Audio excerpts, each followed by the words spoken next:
Assalamualaikum warahmatullahi wabarakatuh. Waalaikumsalam wabarakatuh. Alhamdulillah wa syukurillah, hari ini kita ditemani sama Bapak Sukma Ahmad Puja Sukma SPDI. Beliau ini adalah kuncen, juru kunci daripada Pondok Pesantren Nahdlatul Islam di tempat kita sekarang ini berada. Nah, ini adalah bagian daripada halaman belakang kita, di mana disinilah kita selalu beraktivitas. Kadang di siang hari kita duduk santai-santai melihat kolam. Ini di dalam kolam ini banyak ikannya. Nah, itulah pula enaknya kalau punya kolam ikan. Kepingin makan ikan, tinggal dipancing, ya kan? Nah, kalau kepingin kita berenang, tinggal masuk ke dalam kolam itu. Makan ikannya pun sehat, berenang pun jadi olahraga, sehat jasmaninya. Kurang apa lagi kita hidup ini? Sudah banyak diberi kemudahan sama Allah. Mudah-mudahan kita semua, saudara-saudara, ya, para jamaah, para mujahid dimanapun kalian berada, teruslah berjuang, teruslah tetap berjalan di atas jalan yang lurus. Mudah-mudahan kita bisa selamatlah melalui dunia ini sampai selesai urusan kita. Bisa selamat juga nanti di akhirat. Amin ya Allah, amin ya Rabbal alamin. Bukankah di dalam kehidupan kita ini Allah Subhanahu wa taala juga mengutus utusan yang menjadi panutan, yang Rasulullah Shallallahu Alaihi Wasallam itu disebut laqad kana lakum fi Rasulillahi uswatun hasanah.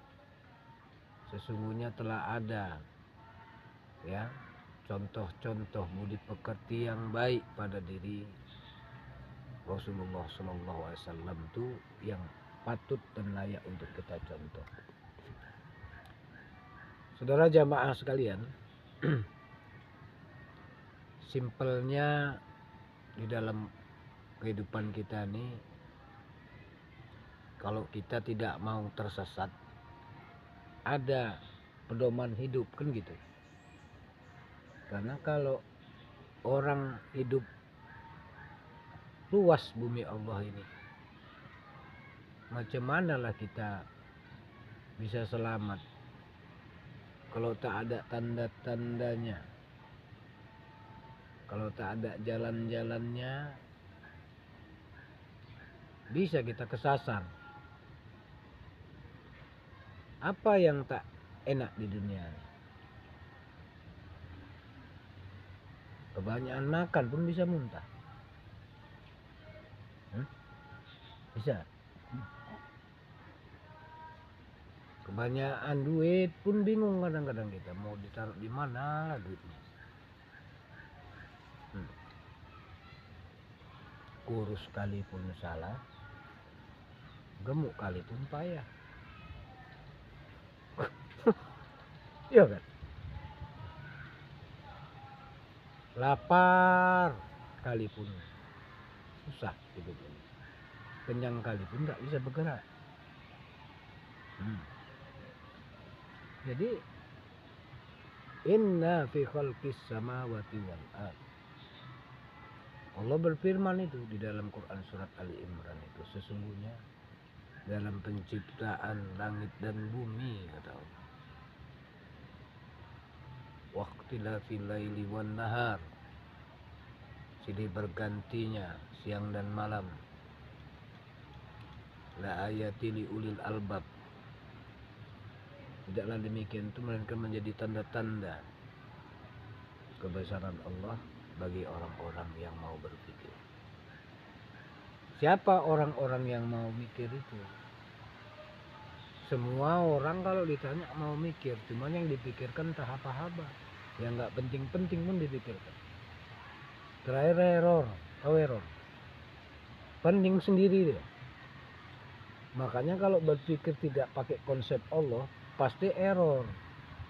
Tapi kalau berpikir pakai konsep petunjuk Allah, alladzina yazkuruna Allah qiyaman wa qu'udan wa 'ala junubihim.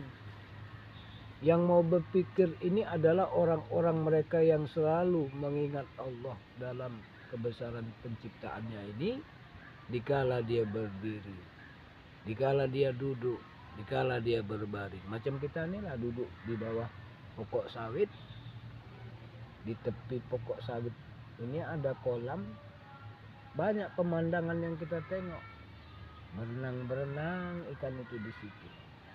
Kalau dipikir-pikir, kalau kita mungkin disuruh berenang nggak berhenti bisa padam kita. Nah, ikan ini tiap hari dia berenang kesana kemari, ya kan, nggak pernah dia itu berhenti. Kalau dia berhenti matilah dia jadi ikan asin. Itu makanya ikan itu hidup, dia berjalan. Makanya kata Nabi, berjalanlah engkau supaya engkau sehat. Orang kalau suka berjalan, suka bekerja, suka berusaha, maka peluang dia itu untuk sukses besar. Jangan diam di tempat. Kalau udah katanya duduk melamun aja, kalau berzikir paten, dia akan tenang hatinya. Melamun, menghayal, entah apa yang dilamunin, entah apa yang dihayali, bagus. Dia nanam-nanam, dia nyapu, dia berdagang, dia berjalan, banyak dilihat, banyak yang dipandang, banyak yang dirasa.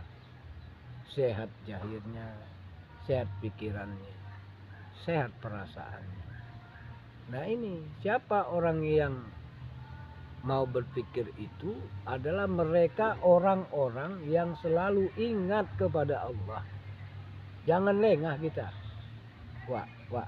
Jangan lengah. Nah memang hidup ini itu tadi.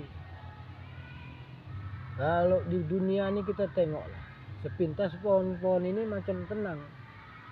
Tapi kadang-kadang ketenangan itu pun sebentar aja, bergoyang juga daunnya ditiup angin.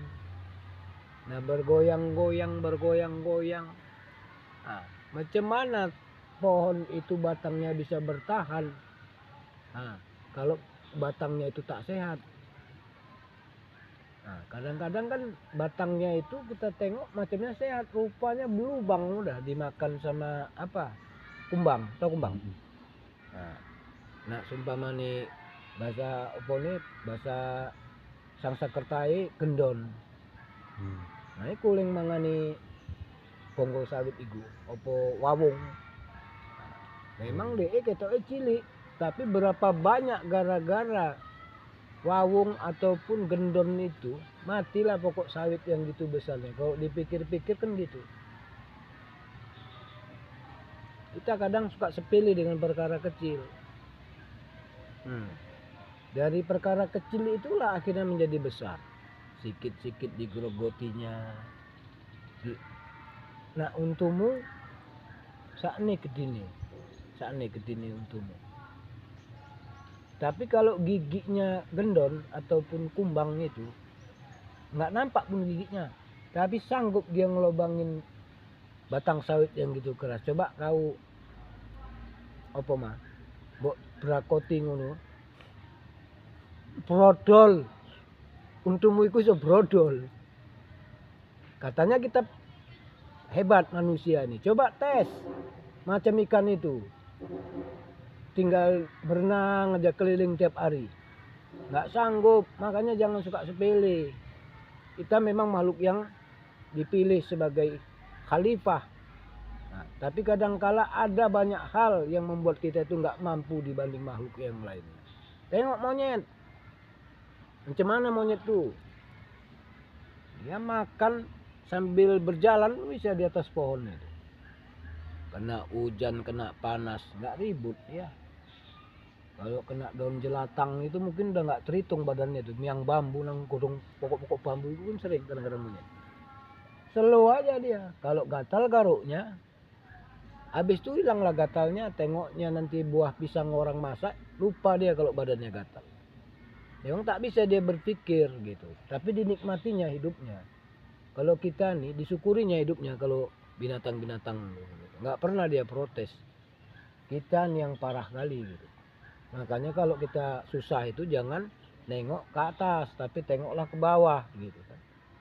Karena memang kalau kita lagi sulit itu, kalau kita nggak ibadah kepada Allah, kalau kita nggak mau ingat sama Allah, kalau kita nggak mau belajar agama, kita akan payah melalui yang sulit itu. Kadangkala kesulitan itu bisa menjadi fitnah atas diri kita. Tapi kalau kita ada ibadah, ya, kemudian ada kita belajar agama, supaya kita ini nggak ngawur, ya kan? Tengoklah di alam yang Allah ciptakan ini sebagai tanda-tanda kebesaran Allah. Mudah-mudahan ya dari sebab kita selalu mendengarkan yang baik-baik, nasihat-nasihat agama, maka baiklah pikiran kita, baiklah perasaan kita, baiklah pemahaman kita, baiklah amal ibadah kita kepada Allah. Mudah-mudahan bermanfaat. Demikian, mudah-mudahan kita senantiasa dalam lindungan dan diberi kemudahan oleh Allah dimanapun kita berada. Salam mujahid. Assalamualaikum warahmatullahi wabarakatuh. Waalaikumsalam warahmatullahi wabarakatuh.